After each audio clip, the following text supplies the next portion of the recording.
ഇതിനകത്ത് കുറച്ച് ശർക്കര ഇടും. അതായത് ഞാൻ പറയുകയാണ്, 1 കിലോ മത്തിയാണെങ്കിൽ 1 കിലോ ശർക്കര വേണം. ഓനെ ആ ശർക്കര ഒന്ന് നല്ലതായിട്ട് പൊടിച്ച് തന്നെ. അത് പൊടിഞ്ഞത് പോരാ, നന്നായിട്ട് പൊടിയണം. നമ്മുടെ ചെടി കുഞ്ഞുങ്ങൾക്ക് ഇടാനുള്ളതല്ലേ. പൊടിഞ്ഞില്ലെങ്കിൽ അത് പെട്ടെന്ന് ഡയലൂട്ട് ആകത്തില്ല, വളം താമസിക്കുവേ മിൽറ്റാകാനായിട്ടേ. വളമായിട്ട് കിട്ടണമെന്നുണ്ടെങ്കിൽ നല്ലതായിട്ട് പൊടിയണം. പിന്നെ മോളെ, ഈ മത്തി ഒന്ന് കണ്ടിച്ചിനകത്തോട്ട് ഇടാമോ? ഒന്നും കളയാനില്ലേ, മുള്ളൊന്നും കളയണ്ട, ചുമ്മാ കട്ട് ചെയ്ത് പീസായിട്ട് ഇടുക. എല്ലാം ഇങ്ങനെ കണ്ടിച്ചിട്. നമ്മൾ കറക്റ്റായിട്ട് 1 കിലോ മത്തി 1 കിലോ ശർക്കരയാണ് നമ്മൾ വാങ്ങിച്ചിരിക്കുന്നത്. കുറച്ച് മത്തി ഇട്ടിട്ട് അതിനകത്തോട്ട് നമ്മൾ ശർക്കര ഇടും. അങ്ങനെ അടുക്കടുക്കായിട്ടാണ് ഇത് ചെയ്യുന്നത്. എന്നിട്ട് 20 ദിവസം കഴിയുമ്പോൾ നമ്മളിത് നല്ല അരിപ്പയ്ക്ക് അരിച്ചെടുക്കും.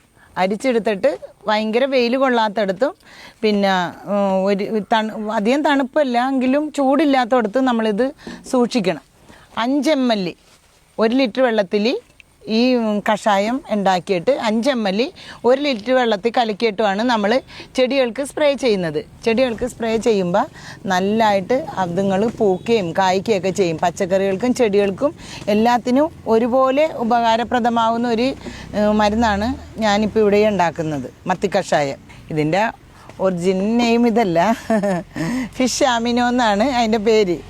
ഞാൻ മത്തി കഷായം എന്നാണ് പറയണത്. മോനെ ശർക്കര നല്ലതായിട്ട് പൊടിഞ്ഞെങ്കിത്താ ഇതിനകത്തോട്ട് ഇടുക. കുറച്ച് അരിയെ കുറച്ച് ശർക്കര അടുക്കടുക്കായിട്ടാണ് വെക്കണ്ട. ഇങ്ങോട്ട് തന്നേ മോനെ ശർക്കര. ഇത് ഞാനെടുക്കാം. നോക്കട്ടെ.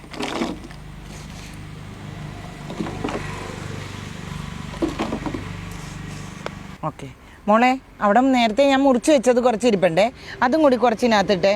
ഞാൻ നിങ്ങളെ കാണിക്കാൻ വേണ്ടി ആദ്യം മത്തി മുറിച്ചതാണേ. കുറച്ചിങ്ങാണ്ടിടും നല്ലതായിട്ടേ. നിൽക്കട്ടെ. എന്നിട്ട് ഇതിൻ്റെ മണ്ടയിൽ വീണ്ടും നമ്മൾ ശർക്കര ഇട്ട് കൊടുക്കും. നല്ല ഫ്രഷ് മത്തിയേ.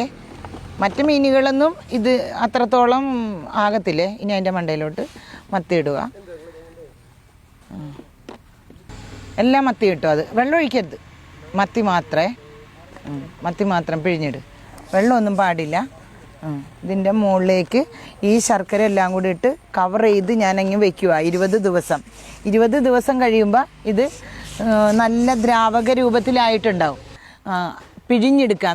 നല്ല നെറ്റ് പോലത്തെ തുണികളിൽ പിഴിഞ്ഞെടുത്തിട്ടും വെള്ളം കൂട്ടാണ്ട് അത് കുപ്പിയിൽ ഒഴിച്ച് വയ്ക്കണം. അധികം ചൂടേക്കരുത്. വെച്ച് കഴിഞ്ഞാൽ 6 മാസക്കാലം നമുക്കിത് ഉപയോഗിക്കാം. ഇത് ഉപയോഗിക്കുന്നത് 5 ml എടുത്തിട്ട് 1 ലിറ്റർ വെള്ളത്തിൽ ചെടികൾക്കും പച്ചക്കറി തൈകൾക്കും സ്പ്രേ ചെയ്യുക എന്നുള്ളതാണ്. അപ്പം നിറയെ പൂവും കായും എല്ലാം ഉണ്ടാകും.